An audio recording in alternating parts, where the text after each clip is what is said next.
Hello everyone, this is Bhavna. Again, I welcome all of you to the part 7 of the book series The Miracle Morning.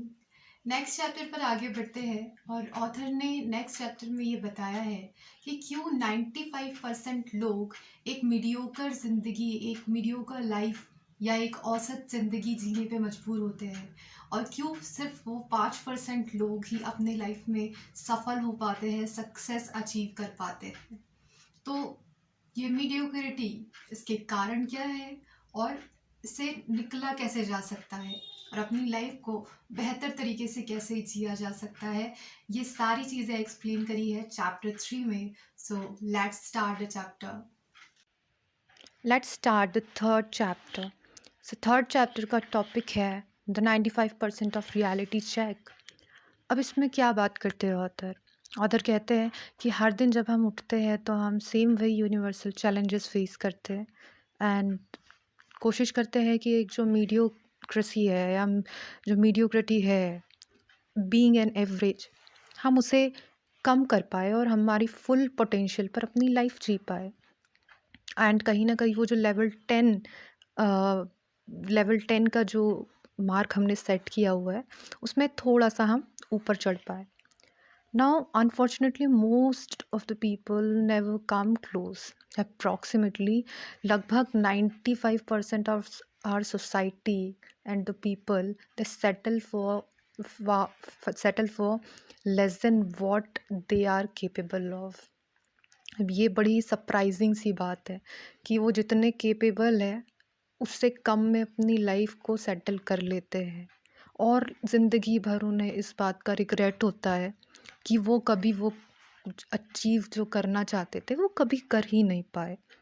So question आता है कि वो जो 5% लोग हैं जिन्होंने अपनी लाइफ में फ्रीडम क्रिएट किया है, जिन्होंने कुछ किया है अपनी लाइफ में, और वो जो 95% लोग जो ज़िंदगी भर अपनी लाइफ में स्ट्रगल करते रहे, डिफरेंस क्या था? सो ऑथर आगे समझाते हैं कि वो जो एवरेज है, वो जो मीडियोक्रिटी है, उससे ऊपर उठने के लिए और वो जो टॉप 5% है वो बनने के लिए क्या करना होता है। सबसे पहली बात की ऑथर ये कह रहे हैं कि आप अगर इस बुक को पढ़ रहे हैं या आप सुन रहे हैं तो आप पहला स्टेप तो कर ही चुके हैं, क्योंकि आपके पास जितना है आप उसमें संतुष्ट नहीं है। आपकी लाइफ में आप कुछ और करना चाहते हैं, कुछ और बनना चाहते हैं, इसीलिए आप ये बुक पढ़ रहे हैं। सबसे पहला स्टेप बताते हैं author that acknowledge 95% of the reality check. Author says that we must understand and acknowledge the reality that 95% of our society will never create the life they want. कभी भी वो नहीं कर पाएंगे जो ज़िंदगी वो जीना चाहते थे। If we don't commit to thinking and living differently, then most people, अगर उन्होंने अभी नहीं सोचा कि वो अलग से सोचे और अलग से कुछ काम करे जिससे कि उनकी ज़िंदगी डिफरेंट हो, तो शायद उनकी लाइफ ज़िंदगी भर ऐसे ही चलती रहेगी और वो एंड में एक मीडियोक्रिटी, फेलियर और रिग्रेट के साथ अपनी लाइफ एंड करेंगे। Being an average means what? Being average means to settle for a less than you truly want or capable of, and to struggle your entire life to achieve that. So being average, यही वो 95% लोग हैं जिसके बारे में author बात कर रहे हैं। अब मोस्ट पीपल, हम लोग उठते हैं डेली वही स्ट्रगल जो होता है वो फेस करते हैं और हमेशा दिन भर यही कोशिश करते हैं कि success, happiness, love, fulfilment, health and financial property जो सभी को चाहिए वो सभी के लिए स्ट्राइव करते हैं, स्ट्रगल करते हैं। जैसे कुछ पॉइंट्स पे यहाँ पे ऑथर ने कहा है, जैसे कि फिज़िकल हेल्थ के लिए ओबेसिटी इज़ एन एपिडेमिक, हम सभी ये जानते हैं। उसके बाद भी हम ये कोशिश नहीं करते कि हम ओबेसिटी को कम करने के लिए, मोटापे को कम करने के लिए कोई स्टेप लें। Again, average person will exhaust and their physical energy at an all time will be low.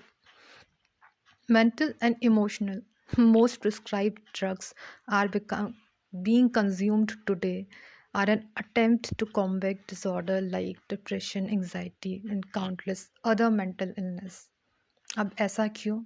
क्योंकि आज आधे से ज़्यादा लोग कहीं ना कहीं डिप्रेशन, एंग्जाइटी और स्ट्रेस के शिकार है, और आज उसी की वजह से आधे से ज़्यादा लोग उन्हीं दवाइयों को खा रहे हैं। रिलेशनशिप में अगर बात करें तो कहते हैं कि रिलेशनशिप में epidemic of the divorce in America it happen, कि वही लोग जो स्टार्टिंग में बहुत अच्छे कपल्स थे, बाद में वही जा कर के कहते हैं कि the things are not working out, और वो डाइवोर्स ले लेते हैं। Again it's a big question mark. Then financially in America बहुत सारे लोग पर्सनल डेट में रहते हैं, और वो कभी वो पैसे सेव भी नहीं कर पाते हैं, ना खर्च कर पाते हैं, और ना ही फाइनेंशियली सिक्योर रह पाते हैं, और ये उनके ज़िंदगी भर चलते रहता है। और most of people live their life below average, और वो हमेशा ज़िंदगी भर स्ट्रगल करते रहते हैं कि वो कुछ अच्छा कर पाए, बट वो सेम वही मीडियोक्रिटी पे आ करके एंड हो जाते हैं। दूसरा स्टेप ऑथर कहते हैं identify the causes of the mediocrity, कि कौन से ऐसे कारण हैं। तो ऑथर कहते हैं कि सबसे पहले तो हमें ये समझना पड़ेगा कि हमारे 95% सोसाइटी केपेबल है उस चीज़ को अचीव करने के लिए। सक्सेस, हैप्पीनेस, फ्रीडम, जो कुछ भी उन्हें चाहिए वो सब अचीव करने के लिए केपेबल है, बट वो नहीं कर पाते हैं। क्यों नहीं कर पाते? उसके रीज़न आगे समझाए हैं। अगर आप किसी व्यक्ति से पूछे जो 40 से 50 साल का हो और वो जो चाहता हो उससे लेस में सेटल हो गया हो, तो उनका जो आंसर होगा वो मोस्टली यही होगा कि उन्होंने कभी सोचा नहीं, या उन्होंने कभी किया नहीं, या करने की कोशिश नहीं करी। And if the 95% our society is not living the life they want, then we must figure out कि उन्होंने क्या ऐसा गलत किया जिसकी वजह से वो उन 95% लोगों में रह गए। what they didn't do the right, और वो 5% लोगों ने क्या सही किया जिसकी वजह से वो मीडियोक्रिटी के भी ऊपर चले गए।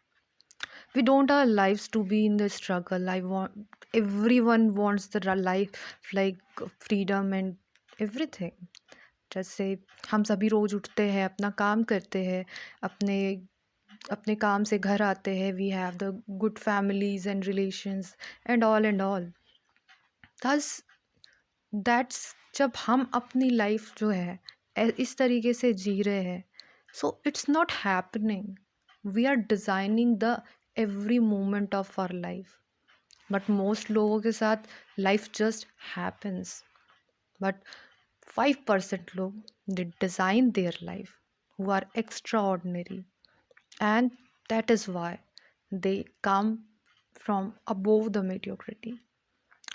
So if you want to live an extraordinary life, then you have to design it, you have to define it, और जो फंडामेंटल कॉजेज है मीडियोक्रिटी की वो समझना पड़ेगा।